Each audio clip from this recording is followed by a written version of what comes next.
if you want the more luxury things, this is a tip on how you can afford them. Stop spending money on things that you don't need. All this cross-on hair, bacon sarnie there, £15 jeans hair needs to stop. Then you can put that into that little savings account that I mentioned earlier and actually have the money for these things. Ultimately, it's not that deep. It's not that deep. Do not sell yourself for Louis V. Do not sell yourself for Gucci. Do not sell yourself for Louis Vuittons. It's not that deep. Like the other day I was thinking about it and I was like, it's not that deep.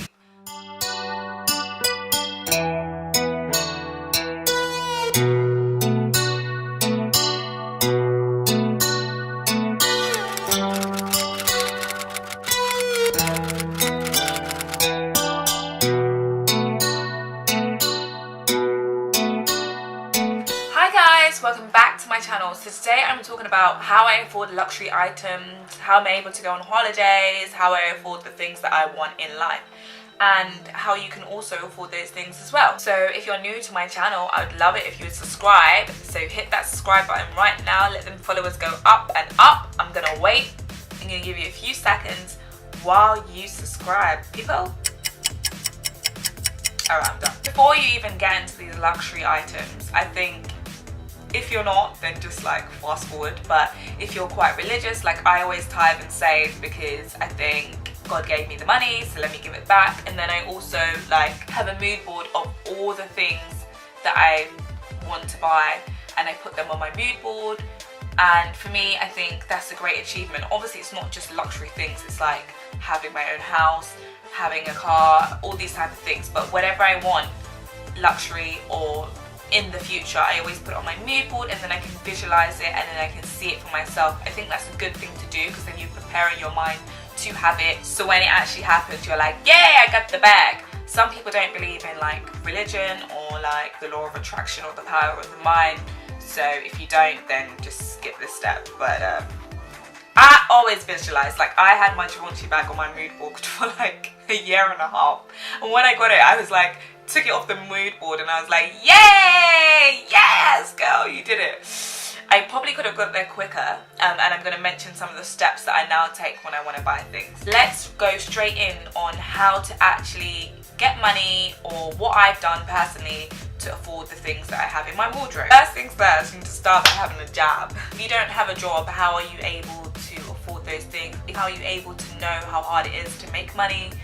Well, not how hard, I don't think it's hard to make money. I mean, how you have to work to make money, whether you're working from home, whether you're working in an office, whether you're working on the shop floor. The first things first is having a job. So for me, I love fashion, I love a lot of luxury items. My biggest thing is shoes and clothes. Never thought having a designer bag was such a big deal. For me, it's always been having items of clothing that were slightly higher end fashion or designer. For example, for denim, I don't shop in any high street retailers. I only shop in J-Brand, Frame, Page and AG. When I do leave my job in fashion, I will still shop in those brands because I know the quality is a lot better. And I'm not the type of person that wears clothes all the time. Like I don't like to wear the same thing.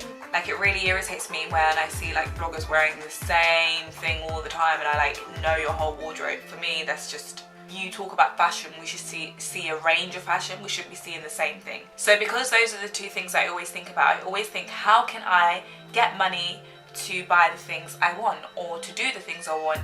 And that's what we're going to get into. Number one thing is know your job. Know your job, know your income. So for me, I know my income. So for example, if you're getting £2,000 a month, you cannot be going out there and be buying Gucci bag every month. It doesn't make sense. Like you've got bills to pay for, you've got rent, you've got savings if you want to buy a house or a car later on in life. So you need to be saving for those things as well. Saving for your future is very important, especially with the economy, all the things that are happening at the moment. I honestly would suggest someone to save. I never believed in saving. I've never been a saver. Like all my friends, they save and they're like, why don't you save? And I'm like, what am I saving for? But now I've realized with the economy and all the things that are happening in the world, it's very ideal to save because you never know what's going to happen. You don't know how much things are going to cost in the future. You don't know what's going to pop up or crop up. So saving is very important. Once you've done your bills and your saving aside, you should then have a little pot. Like I have a savings account strictly for things that I'm saving up for, and I'll just put some money into that. I would suggest get your accounts in order. If it's not going to be like a online little saving account, then maybe have a saving account in your house if you trust yourself to do that. I didn't trust myself to do that, so I was like, I'm just going to be dipping and dipping and dipping. Because there'll be days when I'm at home and I'm like, oh, I feel like Chinese, or oh, I feel like ice cream, or oh, I feel like this, and I'll just be taking it out. So I set up a little online saving account where I can just save up for things, and that's nothing to do with my actual day-to-day banking account, and that's nothing to do with my actual savings account. So that account in the middle is whenever I have spare money, I put it in that account, and then when it builds up to whatever it is, so for example, like when I wanted to buy my Givenchy bag, I got the money that I needed and I bought it. And that is a very good tool for affording luxury and knowing that you have the amount to afford it. So from a young age, I was very smart, and I knew, okay, you know what, if you work in a fashion job, you get benefits. So I think my first ever job was All Saints. Yeah, All Saints. And I stayed there for like 2 years, and I got a whole load of clothes. And luckily I was able to progress in All Saints.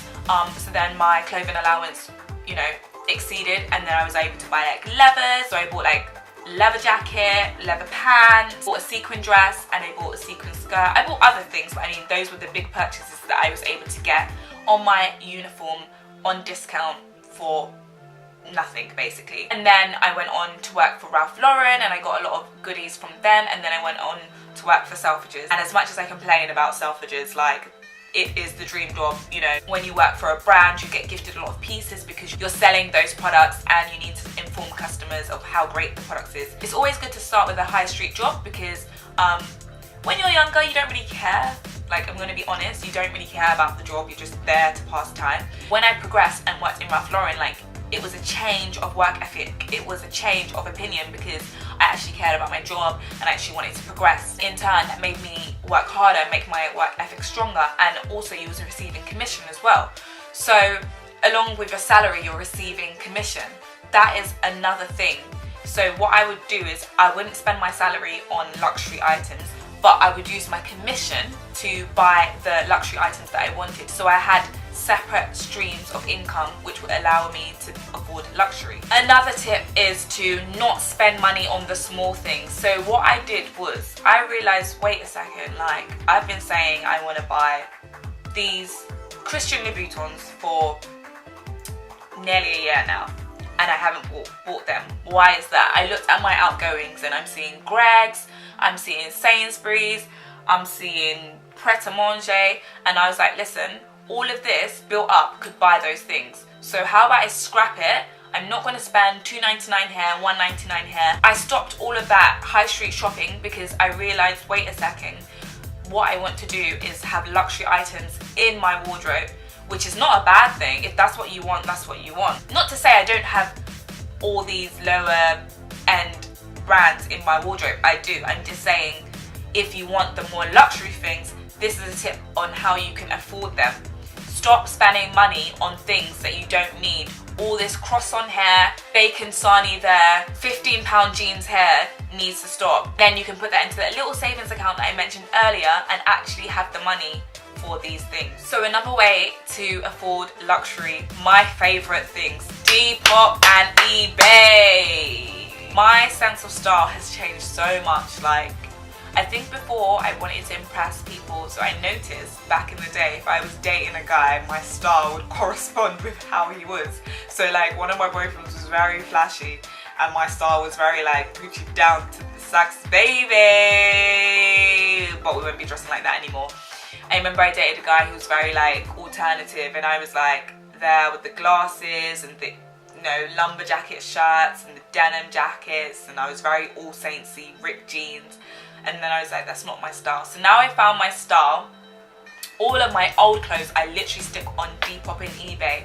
One thing that's worked in my favour is when I was in uni, I started a little online business where I used to buy and sell clothes. I still have quite a lot of those bits and pieces floating around, and I just stick it on eBay. Another thing I also do as well is go through people's wardrobes. Not like that, but I mean, like, for example, a lot of the times like a family friend might give me something to sell, and I'll sell it and I'll take a little cut from it.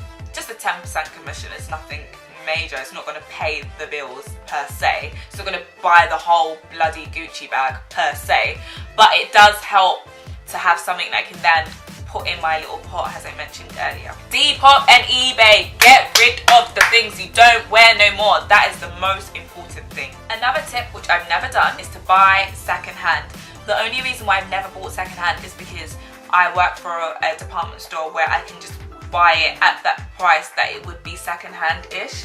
Do you get it? So if I have a discount of 30% or something, there's no point buying it secondhand when I can get it for that price, because that's the privileges of working for a fashion department store. However, if there's something that you want that's been out and you can't get it anymore, please believe I'll be on Vestiaire Collective, because I'm thinking to buy a new pair of Chanel trainers, but I don't like the new ones that are out now, so I think I might just buy them secondhand, simply because the colours and the styles don't exist anymore in the shops. So that's when I would buy secondhand. But secondhand is amazing because you can buy it for a discounted price and you can still, you know, be bougie in your Chanel or whatever it is and look great. I don't know if this is a good tip. I know someone that did it, but then I was speaking to my cousin earlier and I told her that this is nonsense, so I don't know whether to mention it. But I do know someone who wanted to buy a Chanel bag and they bought it on a credit card and then they just paid off the credit card.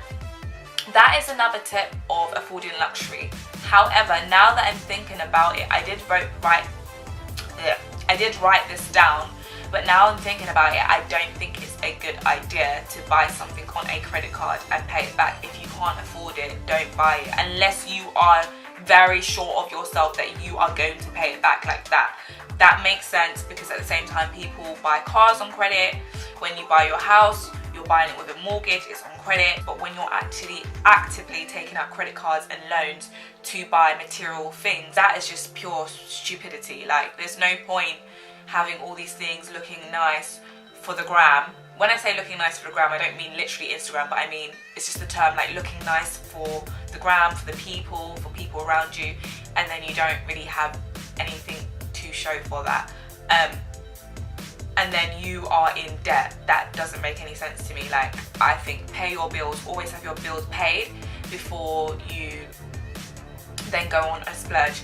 I'm not saying you won't, like, I have the odd credit card debt here and there, but like, I don't think you should go out of your way to accumulate more debt just so you can buy these things. That's not a way of affording luxury items. I suppose that is a tip, but I think there's no point being in £3 debt or a Chanel bag. It's probably not even going to be £3, it's like £3.5 or something. So I don't think that's really necessary. I think just save. But that is a tip. If you, I'm not telling you to do it all. Don't get yourself into debt for rubbish. I'm just saying, if you know how you spend and you know that you'll be able to pay that back, then go ahead and do it. Another tip is Black Fridays, Cyber Mondays. I don't know the rest of the whatever they're called, but this is a great thing. So for example, Black Friday, you know, all the shops give you 20% off, 10% off. Those are the days that you need to buy. Not need, but those are the days that you should be buying. There's nothing wrong with buying in the sale. There's nothing wrong with buying with a bargain. Harrods does it. Selfridges does Christmas comes early in the end of November. Everything is 20% off. Not everything. Selected items are 20% off. Beauty and fragrance are 10% off. It's amazing. That is the time to buy. And of course, the general sales. Hit Liberties, hit Selfridges, hit stores, because you can get a bargain. You can also go to Vista Village, outlet stores, and these products will be discounted at a very cheap price. My friend just went to Vista Village and got some St. Laurent heels for £106. People, you can get these things for a cheaper thing. There are also sample sales. Leave some links below of some of the websites that I actually go to when they tell you when there's discounts, when there's a sample sale. And that's how I was able to go to like the Charlotte Olympia sample sale. I went to the Sophia Webster sample sale. I was able to go to the Jimmy Choo sample sale because of friends and family. I was able to get some shoes from the Louboutin sample sale. So these are tips and tricks of how to afford luxury. Ultimately, it's not that deep. It's not that deep. Do not sell yourself for Louis V. Do not sell yourself for Gucci.